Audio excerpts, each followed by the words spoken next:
I've spent 14 hours playing BoneLab, and these are my initial impressions and overview of the game. I mainly played on PC, but I've also played the majority of the Quest version as well. BoneLab is an extremely intense VR game, so it does take time to get used to the mechanics if you're new to the Bone world. But I was not new to it. I've been playing Boneworks for a very long time, so it was great to jump back in. There are 14 chapters in the main story, and it took me about 5 hours to complete. You could do it in a lot less, but there's just hidden things around every corner, and it's really hard to stop exploring and smelling the roses. It's just a beautiful world. The story is very similar to Boneworks. The first section of the game provides a swift run through of the basic concepts of combat before entering the main lab environment where the options open up. From the lab, you have access to a variety of different levels to play around in and explore. Each level takes you through a different concept, physics puzzle, and new body avatar. I really enjoyed the campaign. I will say some of the levels were a real battle with the controls, and trying to work out where you need to go and what you need to do to finish. But that said, I never got stuck, and I finished the whole game without looking up any guides. A really annoying mission was Moonbase, where I missed a poster which caused me to restart the map over 5 times. I was experiencing a glitch where I couldn't grab things with my left hand. This happened twice after finishing the whole mission, and there aren't really any save points, so I have to start the mission all over again from scratch. The pillar climb also felt extremely unfair. That said, I really enjoyed everything else. My favourite levels were Big Anomaly, Sprint Bridge, and the Monogon Motorway. I think they're really going to tap into a niche market with the Monogon Motorway.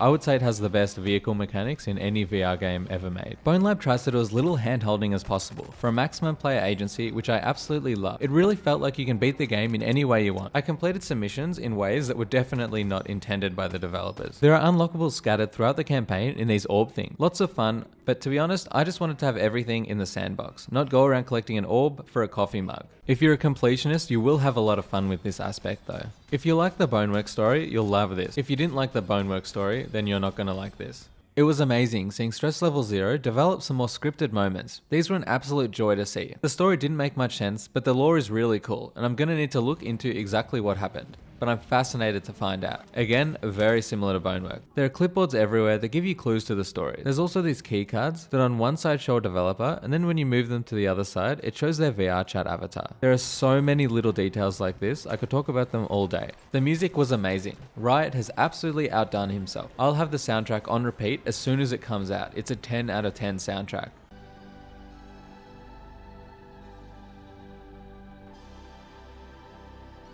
I will say, it's still that janky Boneworks mess that we've all come to love. Feet getting stuck in ladders, glitching around, you know the drill. The main new mechanic is being able to change your avatars on the fly. This completely changes your character's statistics and interactions with the world. I cannot begin to imagine how hard this would be to code in Unity, so well done on the devs on such a fantastic implementation. There are 7 main character types. The default one, a fast one, heavy, light, short, strong, and a tall one. And as well, there are just some random fun ones. I mostly just stuck with the default one and moved to the tall one when I wanted to climb something, and the strong one when I needed to push something. There are a range of game modes you can choose from once you're finished with the story. Tac Trial has 3 core game modes. The first one is Street Puncher, which is a campaign mission. I have the 3rd fastest time in the world right now. It's pretty cool seeing Thrill up there though. It's very addictive, and once I saw that leaderboard, I just kept going back and trying again. The second one is called Drop Pit. Again, it's very addictive and lots of fun to go through as fast as you can. The third is Neon District Tac Trial. This was my favorite of the 3. It's very simple and fast to beat. I can't wait to see the speedrunners go through this one.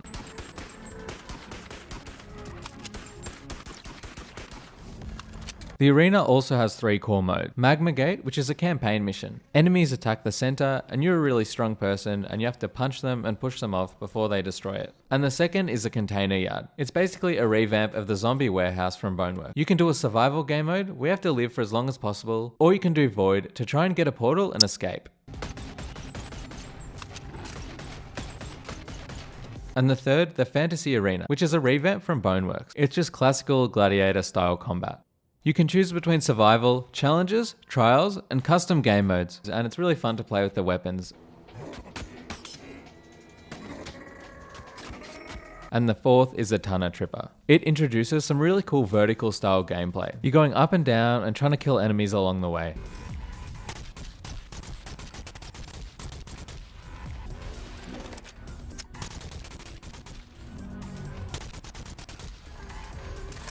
The Sandbox introduces 6 maps. Moonbase, which is from the campaign. This one's fun to play around with your gravity. When you jump, you can shoot and it moves where you're going. You can also use a sword like a pogo stick. The gun range, which lets you shoot targets. You can also shoot enemies, but I was really surprised to find out they actually shoot back. Halfway Park is rumored to be heavily inspired by the Gmod map Construct. It's a great map to go-kart around on, jump off a roof, as well as hang on trees. The Holo Chamber has a really cool aesthetic. I couldn't resist jumping in and killing some NPCs.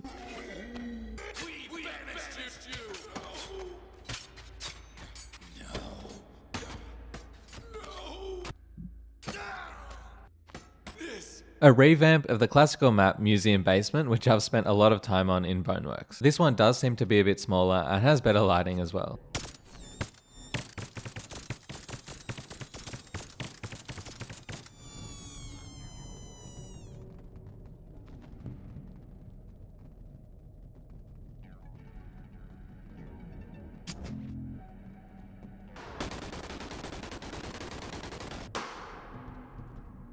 And Tuscany's back, one of the most popular Boneworks maps and one of the initial Oculus games. It is revamped and you can jump out onto the grass and explore the plains outside.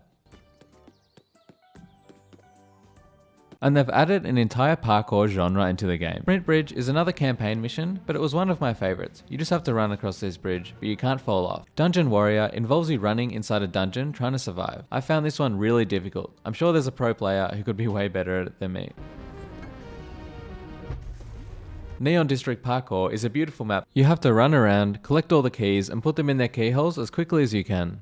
I think the more you do parkour, the more fun it gets. Rooftops is a Blade Runner-esque parkour map. I'd say this is my favourite parkour map. There's this green null body chasing you around the whole time and I couldn't seem to find a way to kill him. It reminded me of the Terminator. It was just like you were constantly being chased and there was constantly something on your tail. And the experimental section, for those experimental game modes. Pillar Climb, which is the one I had a lot of trouble with in the campaign. You just have to climb to the top while your avatar's changing the whole time.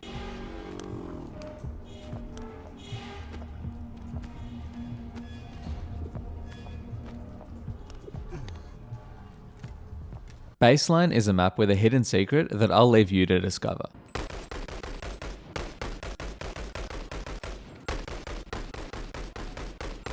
And of course, they've added big bone bowling into the game. You can hit the ball with a power puncher. And of course, you can play with the dev manipulator. And the most fun option, getting in a go-kart.